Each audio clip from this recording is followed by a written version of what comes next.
ओम शांति। 30 अगस्त 2024 के ईश्वरीय महावाक्य। पहले सुनते हैं आज की मुरली से होमवर्क। बाबा ने कहा जाता है बहुत गई थोड़ी रही, बाकी थोड़ा समय है, इसलिए जल्दी जल्दी मुझे याद करो तो तुम्हारे जन्म जन्मांतर के पापों का बोझा जो जमा है वह खलास हो। बल माया की युद्ध चलती है, तुम मुझे याद करेंगे, वह याद करने से हटाएगी, यह भी बाबा बता देते हैं। इसलिए कभी विचार नहीं करना। कितने भी संकल्प विकल्प तूफान आए, सारी रात संकल्पों में नींद फिट जाए तो भी डरना नहीं है, बहादुर रहना है। बाबा कह देते हैं यह आएंगे ज़रूर, स्वप्न भी आएंगे, इन सब बातों में डरना नहीं है। तुमको बाप कहते हैं मीठे मीठे बच्चों, एक तो बाप को याद करो और चक्र याद करो, बस। क्या यह डिफ़िकल्ट है? आत्मा का विचार करो, कितनी छोटी है, उनमें कितना पार्ट भरा हुआ है जो कभी भी घिसता नहीं है। इन आँखों से सब कुछ देखते हुए इसे भूलने का अभ्यास करना है। पुराने घर से, पुरानी दुनिया से दिल हटा लेनी है, नए घर को याद करना है। और अब सुनते हैं महावाक्यों को विस्तार से। मुरली का सार। मीठे बच्चे, तुम्हें खुशी होनी चाहिए कि दुख हरने वाला बाबा हमें सुखधाम में ले जाने आया है। हम स्वर्ग के परिजादे बनने वाले हैं। प्रश्न, बच्चों की किस स्थिति को देखते हुए बाप को चिंता नहीं होती, क्यों? उत्तर, कोई बच्चे फर्स्ट क्लास खुशबूदार फूल हैं, कोई में जरा भी खुशबू नहीं है, कोई की अवस्था बहुत अच्छी रहती, कोई माया के तूफानों से हार खा लेते। यह सब देखते हुए भी बाप को चिंता नहीं होती, क्योंकि बाप जानते हैं यह सत्यु की राजधानी स्थापन हो रही है। फिर भी बाप शिक्षा देते हैं, बच्चे जितना हो सके याद में रहो, माया के तूफानों से डरो नहीं। ओम शांति। मीठे ते मीठा बेहद का बाप मीठे मीठे बच्चों को बैठ समझाते हैं। यह तो समझते हो ना, बहुत मीठा मीठा बाप है। फिर शिक्षा देने वाला टीचर भी बहुत मीठा मीठा है। यहाँ तुम जब बैठते हो तो यह याद होना चाहिए, बहुत मीठा मीठा बाबा है, उनसे स्वर्ग का वर्षा मिलना है। यहाँ तो वैशाल्य में बैठे हो, कितना मीठा बाप है, वह खुशी दिल में होनी चाहिए। बाप हमको आधा कल्प सुखधाम में ले जाने वाला है, दुख हरने वाला है। एक तो ऐसा बाबा है, फिर बाबा टीचर भी बनते हैं, हमको सारे सृष्टि चक्र का राज समझाते हैं, जो और कोई नहीं समझा सकते। यह चक्र कैसे फिरता है, 84 जन्म कैसे पास होते हैं, ये सारा चपटी में समझाते हैं। फिर साथ में ले भी जाएंगे। यहाँ तो रहना नहीं है, सभी आत्माओं को साथ ले जाएंगे। बाकी थोड़े रोज हैं, कहा जाता है बहुत गई थोड़ी रही, बाकी थोड़ा समय है, इसलिए जल्दी जल्दी मुझे याद करो तो तुम्हारे जन्म जन्मांतर के पापों का बोझा जो जमा है वह खलास हो। बल माया की युद्ध चलती है, तुम मुझे याद करेंगे, वह याद करने से हटाएगी, यह भी बाबा बता देते हैं। इसलिए कभी विचार नहीं करना। कितने भी संकल्प विकल्प तूफान आए, सारी रात संकल्पों में नींद फिट जाए तो भी डरना नहीं है, बहादुर रहना है। बाबा कह देते हैं यह आएंगे ज़रूर, स्वप्न भी आएंगे, इन सब बातों में डरना नहीं है। युद्ध का मैदान है ना, यह सब विनाश हो जाने हैं। तुम युद्ध करते हो माया को जीतने के लिए, बाकी इसमें कोई श्वास आदि बंद नहीं करना है। आत्मा जब शरीर में होती है तो श्वास चलता है, इसमें श्वास आदि बंद करने की भी कोशिश नहीं करनी है। हठयोग आदि में कितनी तकलीफ करते हैं, बाबा को अनुभव है, थोड़ा थोड़ा सीखते थे, परंतु फुर्सत भी हो ना। जैसे आजकल तुमको कहते हैं ज्ञान तो अच्छा है, परंतु फुर्सत कहाँ। इतने कारखाने हैं, यह है। तुमको बाप कहते हैं मीठे मीठे बच्चों, एक तो बाप को याद करो और चक्र याद करो। बस क्या यह डिफ़िकल्ट है? सतयुग त्रेता में इन्हों का राज्य था, फिर इस्लामी बोधि आदि की वृद्धि होती गई। वह अपने धर्म को भूल गए, अपने को देवी देवता कह ना सकें क्योंकि अपवित्र बन पड़े। देवताएं तो पवित्र थे। ड्रामा के प्लान अनुसार फिर वह हिंदू कहलाने लग पड़ते हैं। वास्तव में हिंदू धर्म तो है नहीं। हिंदुस्तान नाम तो बाद में पड़ा है, असली नाम भारत है। कहते हैं भारत माताओं की जय, हिंदुस्तान की माताएं थोड़ी कहते हैं। भारत में ही इन देवताओं का राज्य था, भारत की ही महिमा करते हैं। तो बाप बच्चों को सिखला रहे हैं बाप को कैसे याद करना है। बाप आए ही हैं घर ले चलने के लिए। किसको? आत्माओं को। तुम जितना बाप को याद करते हो उतना तुम पवित्र बनते हो। पवित्र बनते जाएंगे तो फिर सजा भी नहीं खाएंगे। अगर सजाएं खाई तो पद कम हो जाएगा। इसलिए जितना याद करेंगे उतना विकर्म विनाश होते रहेंगे। बहुत बच्चे हैं जो याद कर नहीं सकते, तंग होकर छोड़ देते हैं, युद्ध करते नहीं हैं। ऐसे भी हैं। समझा जाता है राजधानी स्थापन होनी है, नापास भी बहुत होंगे, गरीब प्रजा भी चाहिए ना। भल वहाँ दुख नहीं होता है, परंतु गरीब और साहूकार तो हर हालत में होंगे। यह है कलयुग। यहाँ साहूकार व गरीब दोनों दुख भोगते हैं, वहाँ दोनों सुखी रहते हैं। परंतु गरीब साहूकार की वासना तो रहेगी, दुख का नाम नहीं होगा। बाकी नंबरवार तो होते ही हैं। कोई रोग नहीं, आयु भी बड़ी होती है। इस दुख धाम को भूल जाते हैं। सत्युग में तुमको दुख याद भी नहीं होगा। दुख धाम और सुख धाम की याद अभी बाप दिलाते हैं। मनुष्य कहते हैं स्वर्ग था, परंतु कब था, कैसा था, कुछ नहीं जानते। लाखों वर्ष की बात तो कोई को भी याद आ ना सके। बाप कहते हैं कल तुमको सुख था, कल फिर होगा। तो यहाँ बैठ फूलों को देखते हैं। यह अच्छा फूल है, यह इस प्रकार की मेहनत करते हैं, यह स्थैर्य नहीं है, यह पत्थर बुद्धि है। बाप को कोई बात की चिंता नहीं रहती। हाँ, समझते हैं बच्चे जल्दी पढ़कर साहूकार हो जाएं, पढ़ाना भी है। बच्चे तो बने हैं परंतु जल्दी पढ़कर होशियार हों, और वह भी कहाँ तक पढ़ते और पढ़ाते हैं। कैसे फूल हैं, यह बाप बैठ देखते हैं, क्योंकि यह है चैतन्य फूलों का बगीचा। फूलों को देखते भी कितनी खुशी होती है। बच्चे खुद भी समझते हैं बाबा स्वर्ग का वर्षा देते हैं। बाप को याद करते रहेंगे तो पाप कटते जाएंगे, नहीं तो सजा खाकर फिर पद पाएंगे। उसको कहा जाता है मानी और मोचरा। बाप को ऐसा याद करो जो जन्म जन्मांतर के पाप कट जाएं। चक्र को जानना भी है। चक्र फिरता रहता, कब बंद नहीं होता। जूं मिसल चलता रहता है, जूं सबसे आहिस्ते चलती है। ये बेहद का ड्रामा भी बहुत आहिस्ते चलता है। टिक टिक होती रहती है।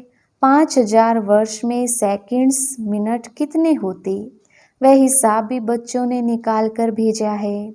लाखों वर्ष की बात होती तो कोई भी हिसाब निकाल ना सके। यहाँ बाप और बच्चे बैठे हैं। बाबा एक एक को बैठ देखते हैं। यह बाबा को कितना याद करते हैं, कितना ज्ञान उठाया है, औरों को कितना समझाते हैं। है बहुत सहज, सिर्फ बाप का परिचय दो।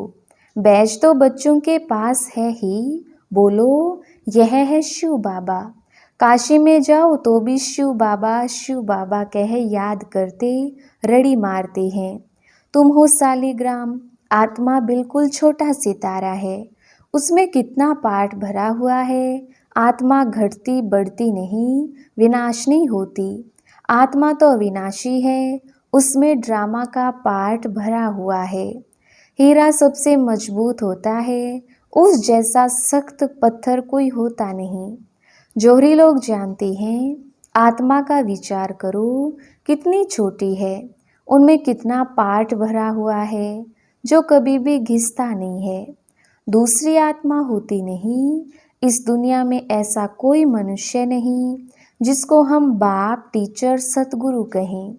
यह एक बेहद का बाप है, शिक्षक है, सबको शिक्षा देते हैं, मन मना भव। तुमको भी कहते हैं कि कोई धर्म वाले मिले, उनको कहो अल्लाह को याद करते हो ना, आत्माएं सब भाई भाई हैं।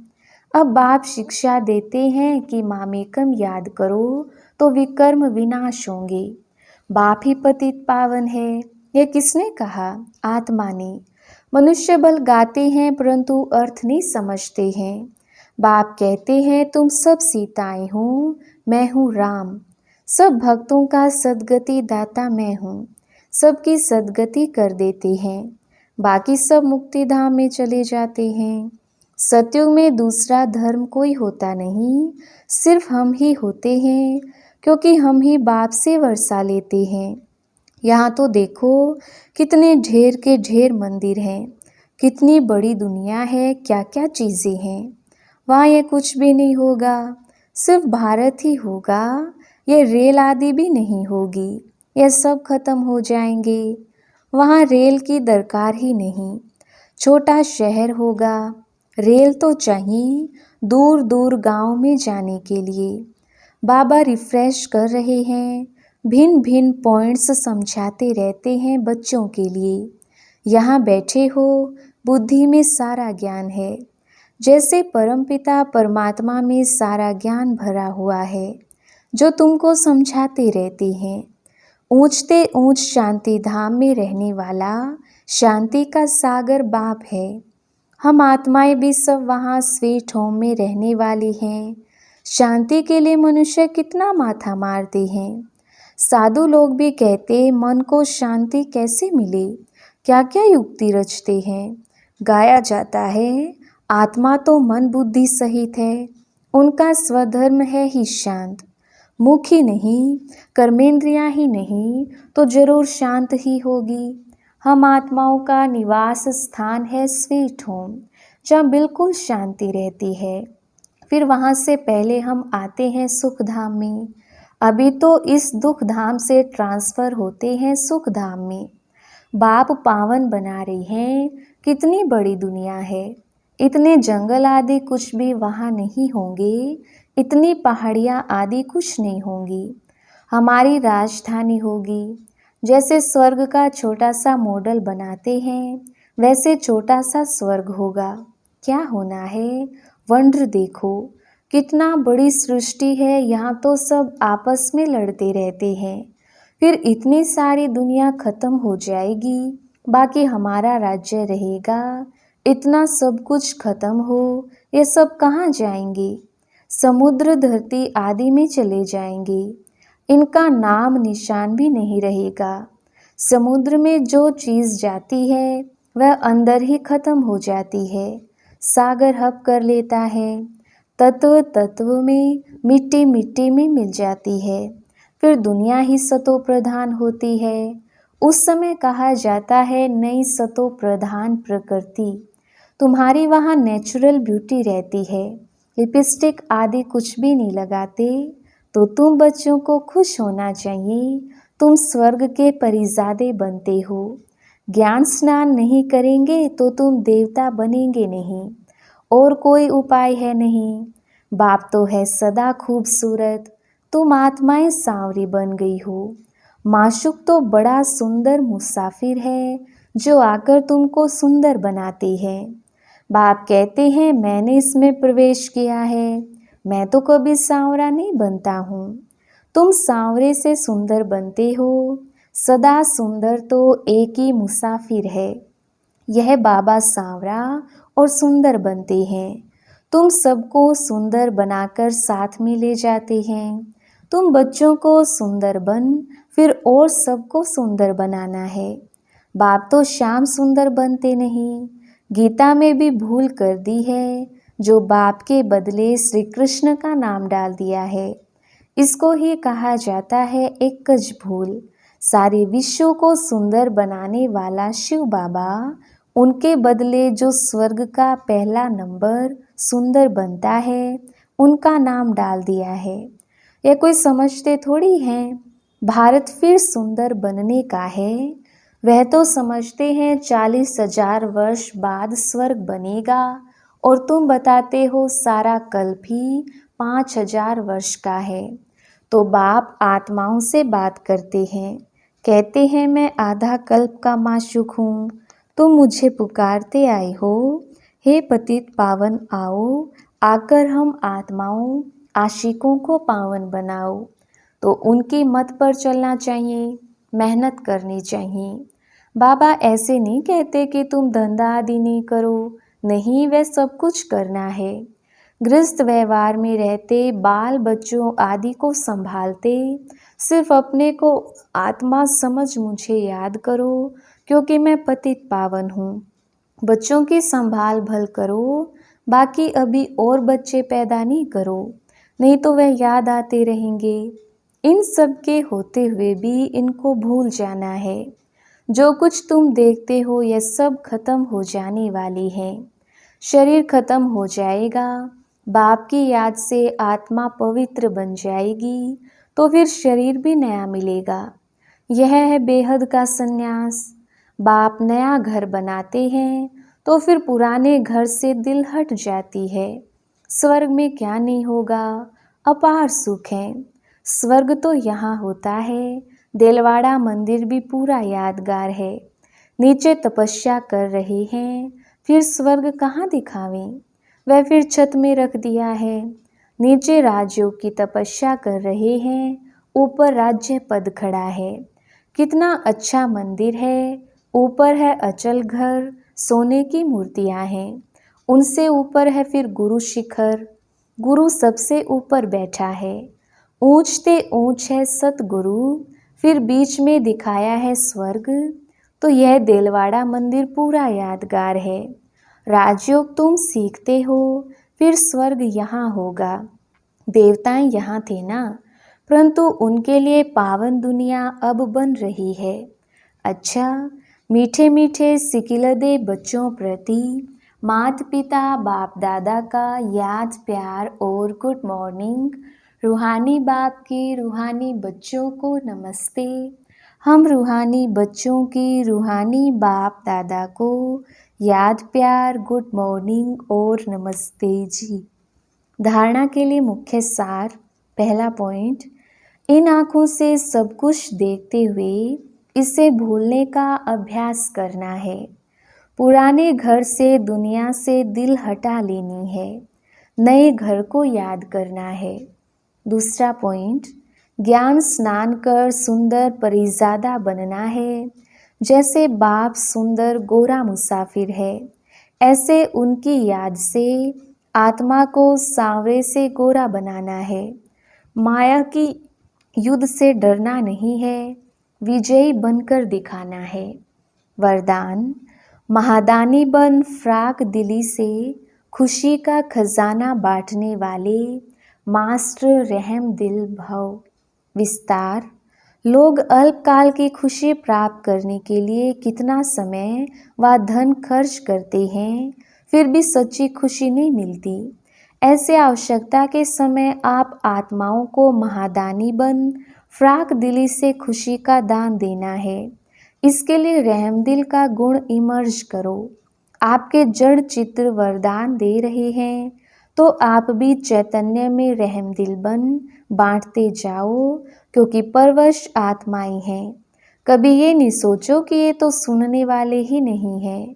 आप रहम दिल बन देते जाओ, आपकी शुभ भावना उन्हों को फल अवश्य देगी। स्लोगन, योग की शक्ति द्वारा हर कर्मेंद्रियों को ऑर्डर में चलाने वाले ही स्वराज्य अधिकारी हैं।